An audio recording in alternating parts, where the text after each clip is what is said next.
Hey everyone, welcome back. If you're a nursing student gearing up for your first placement, you're probably feeling a mix of excitement and nerves. Don't worry, I've got you covered.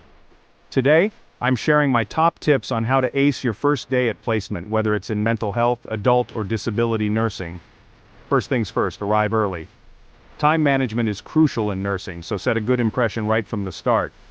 Aim to be there at least 15 minutes early. This shows you're keen and reliable. Next, make sure you're dressed appropriately. Follow the dress code to the T. Clean uniform, polished shoes, and minimal jewelry. And don't forget your ID badge. Introduce yourself to the team. A warm smile and a confident handshake can go a long way. Remember their names and use them.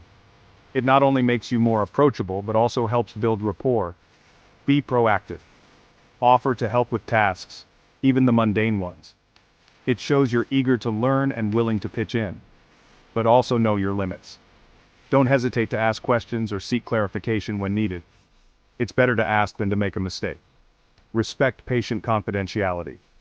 This is non-negotiable. Always maintain patient dignity and privacy. It's the cornerstone of nursing ethics. Take notes. Carry a small notebook with you. Jot down important information, tasks, or anything you find interesting.